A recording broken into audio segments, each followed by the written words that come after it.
Hey, this is Charles Onyet with IGN. I'm here with Anthony Gallegos. Hello. And I'm checking out Alan Wake on PC here. This is pretty close to the start of the game. I'm going to skip through all of the cutscenes that pop up just because I don't want to give away any spoilers or anything like that. But this is Remedy's game that came out for Xbox 360 a while ago, and now it's finally coming to PC, even though it was initially announced for PC and then just kind of got quietly shelved, and then became an Xbox 360 exclusive, and then was re-announced for PC, and now I'm actually playing it. So. The cool part is that when it's finally re-announced for PC, it didn't take that long between the announcement and now it's coming out February 16th. Yeah, it'll be on Steam. I believe there's also a retail box version on the way, but it looks really nice. I mean, the 360 version looked, the lighting effects in particular were really impressive. There, I'm just going to skip that. But I can give you a sense of what the customization options are for visuals in case you're curious. Graphics. So you've got standard stuff here, VSync, resolution. Go to the advanced options, and you get actually a nice selection of sliders to play with here. In case you have performance issues or if you just don't like certain settings. You can go in there. And so I have everything basically cranked up at this point, and it's running really well. But the gameplay itself is mostly, it's not all that complex. It's not crazy over-the-top action like something like Max Payne that Remedy is also responsible for. It's more about sort of connecting together the story sections and giving you something entertaining to do. Yeah, I mean, I would say that the shooting isn't, it's somewhere in between the old Resident Evil games and the newest Resident Evil. It's not quite a shooter, but there is still a lot of fighting in this game. Yeah, you will fight, and I think that depends on how much exploration you want to do. I know when Alan Wake was first announced, it was said, or there was talk of it being kind of an open world style of game. That is not what it wound up being. It's much more linear in its focus. Although there are areas as you move through the game where you can walk off the straight path forward and find little collectibles and things like that. But it's mostly if you don't care about collectibles and you just want to go straight forward and see more of the story. Oops, that was dumb. Attacked by logs. Yeah, I probably shouldn't have run into that giant pile of logs that fell on me. But if you want to run through, you can bypass a lot of the collectibles and stuff like that and have a very linear game. There's always one correct path forward. The rest is just kind of extra exploration. I can show off one of the combat mechanics here, even though I don't have a flashlight or weapons yet. You have to dodge away from a lot of enemy attacks. So you control Alan Wake with WASD, and then you hit Shift right before an enemy is about to attack, and you do this dodge mechanic. Which is very important. This is only a single enemy, but later you will get ganged up on by quite a few, and they'll throw things at you in addition to try to hit you with axes. So that dodge thing becomes very important for surviving all the way through. Here I'm picking up batteries for my flashlight, and I think there are bullets here. Yeah, here we go. I mean, your primary weapon, while you do use guns and stuff, your primary weapon is definitely light. Yeah, your flashlight and also sources of light in the environment are very important for combat. You can just sort of move the flashlight around to light up the darkness, but it also has a gameplay effect, which you'll see in a second here, and I can amplify the flashlight by focusing it like this, which drains battery, which if I hit sorry, I'm about to get attacked by a tractor, but if you hit Q, there you see the flashlight refills, so that's why it's important to pick up batteries, because you'll always have... Yeah, I mean, batteries will recharge on their own, but there are times where you're in more intense fights where you have to keep it focused that you'll want to use batteries. Yeah, good thing I got out of that house there. It's not in very good shape right now. Kind of falling off a cliff a little bit. This effect where you see the fog rushing across the scene, that happens quite often. It basically means you're about to be attacked. That is your warning without the game, popping up a giant text message that says you're about to get beaten by shadow people with axes, which are pretty much what's going to attack me here. You see this ring around the guy. That's sort of his health bar. It's like a shadow shield that you have to break through to make them vulnerable to normal bullets.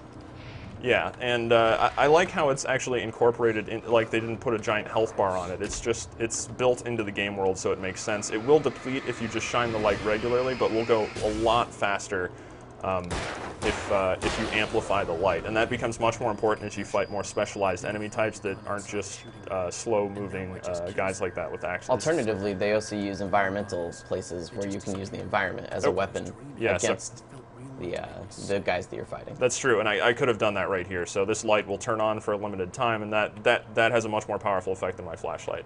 These are the little exploration bits that I was talking about. If you actually take the time to explore every environment, your flashlight will illuminate little sections with arrows that lead to supply containers, which in this case has a flare gun, which normally you wouldn't think would be all that deadly compared to a pistol, but it's actually quite a bit better because enemies do respond to attacks with light. The flare gun is the equivalent of a grenade launcher, essentially.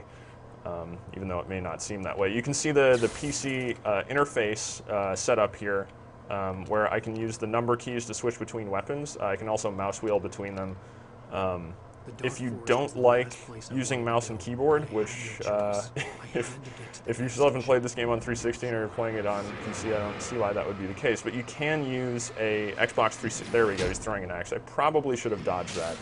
I mean, it seems like a wired 360 controller works fine for it. I mean, because the game was originally released and designed around using a 360 controller. Yeah, it does. It does actually work quite well with the 360 controller. And one thing I noticed that doesn't really work as well on PC is on 360, if you hold the trigger for aiming down, you can sort of get a... Here, I'll skip that. You can get a half focus here so that you can point your gun, but you won't actually expend battery energy, whereas that doesn't seem to be the case here. I'm just right-clicking, and every time I go into this mode, I'm using battery power. Although I don't think aiming is really that big of a deal because your flashlight beam points to wherever you're going to shoot anyway. So it seems pretty straightforward in that regard, but it is a slight difference. Yeah, and like I was saying, I think that it has to do with the pressure sensitivity of triggers versus a mouse has pretty much it's either on or off. Yeah. And so this game, it's very story-driven, even though you might know Remedy for heavy action. I pretty much enjoyed Alan Wake quite a bit when I played it on 360, and that was mostly because of the story. It reminded me a lot. I mean, I know people talk about Twin Peaks and everything like that. It reminded me a lot of a really good X-Files episode. Yeah, I would agree with that assessment as well. And to be fair, I think Remedy's past games, Max Payne, for all of their campiness, the stories in them were still better than a lot of their contemporary games. Yeah, I would absolutely agree. The Remedy's games always have a lot of personality to them. I know I wouldn't have enjoyed Max Payne nearly as much if it didn't have those little comic book cutscenes to it with the absolutely over-the-top dialogue and voice acting. That was just it was a lot of fun to deal with. And that's the kind of humor you get here. I mean, it may seem from what you're seeing here kind of serious, but there's definitely a sense of humor throughout this whole thing. Very it's aware of the source material that it's pulling from. Yeah, I mean, it's like a good film in the sense that it has some really intense parts that are very serious, but then it also has characters that are provided for comic relief and to bring levity to certain situations. Yeah, and you see the arrows again pointing to supplies that I'm not going to go towards. I'm actually going to try out the flare gun here if I... Yeah, it's the only game where a flare gun becomes useful as a awesome combat weapon. The staircase was broken. Yeah, the checkpoints are actually lights. So I'm trying to get towards these light sources up here. Those are situated all throughout the game that you basically hide in, and if you're under a direct light source, then usually you're safe. And you also regen health. Yeah, your health will come back. So light again. This game is a great advertisement for Energizer batteries. Yeah, there are so many Energizer ads in this game. It's actually pretty distracting. You also get little Easter egg story bits like TV sets and radios that you can turn on to watch just silly little bits of story. Yeah, that's a very Remedy-like thing. They did a whole series of tiny little 2-minute episodes of a show called Night Springs that is done just for this, and they're throughout the whole game where you get to watch them. All right, there's the flare gun, as you can see. Oh, I didn't kill everyone. Oh, you got 2 of them, though. It's basically like an area of effect bomb. It's like a grenade. Yeah. And it doesn't even need you to shoot them afterwards. It'll often just kill them outright.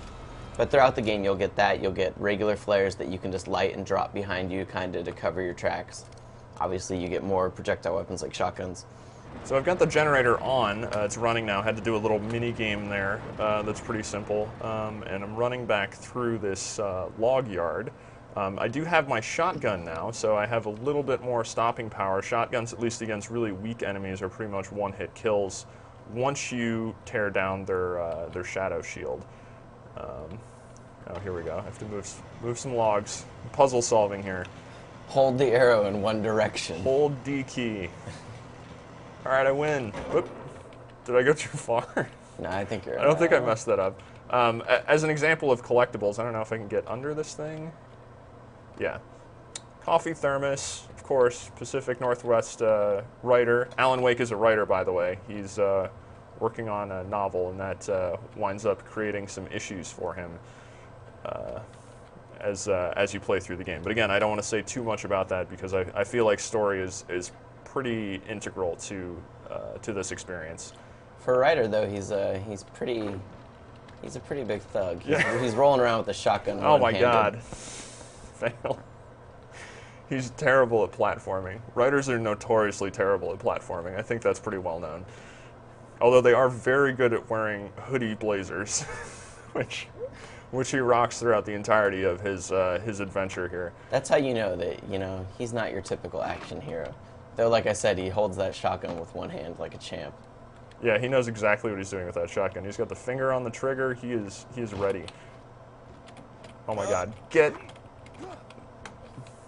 Oh my God! I think I'm gonna have to move this. I'm so terrible at this. Here we go. So in reality, the puzzles are much more difficult than we originally gave them credit for. Clearly, the difficulty has been ramped up significantly on the PC version. Are there other differences besides graphical options for the PC version? Well, the control options and things like that. You do get I did move it too far. If you get the PC version, you get 2 pieces of downloadable content with it that extend the storyline. Okay, the stuff that 360 owners got over time. Yeah. So, and the way the game is actually set up is it plays out like TV episodes. So each episode, basically chunk of story, is about I don't know. I want to say like an hour-ish or something. It's not a really long game. But then again, none of Remedy's games have ever been particularly long. You sort of complete an episode like you would like a television episode. So then you get a title screen and a song plays, and then when the next episode starts up, it says, previously on Alan Wake, and gives you a little bit of a recap. So it's a creative style of presentation that you don't see in most games, and it's not just a straight-through storyline. I should be heading into sort of one of the infinite woods sections here as soon as I'm just sort of waiting for the clouds to start rushing. Here we go. Are they moving? Okay, so here we go. We've got moving clouds, and this is one of the quote-unquote open sections of the game where enemies will just keep spawning as long as you're in the zone. So it's basically to provide challenge while you're looking around for collectibles and things like that. Please die. There we go. But here we do see an example of how much more difficult it can be when you have to manage multiple enemies at once. Yeah, and you get these little... Here, I think there's a mini game. Oop, that's not going to work. Please get away from that, Alan. Disengage. Yeah, I wish I had some flares. Those are actually pretty good. I'm out of flashlights, so I'll just replenish that and shoot him. But the enemies will come back, so I get a little bit of breathing room here while I try and start this generator. And then what this generator does is it just serves as a nice safe zone, health replenish zone, while the enemies are still out in the open. But they will come back once I get out of there and I start moving towards the gas station that is my eventual goal. Somewhere. Oop, I found a coffee thermos. Coffee thermos. Yeah, very important. Alan Wake drinks lots of coffee. Here, I'll take this guy out. Oh God. But yeah, there's definitely a little bit of a challenge, and you can crank the difficulty up if you'd like it to be more challenging, right from the beginning, I believe. There we go. So I'm not going to play this entire chapter, but I think that gives you an overall sense of how this game plays. And yeah, it's not huge on the combat, but you do quite a bit of it. If you choose to stay in these sort of open wood sections for a while, you'll notice that, yeah, they'll just keep spawning.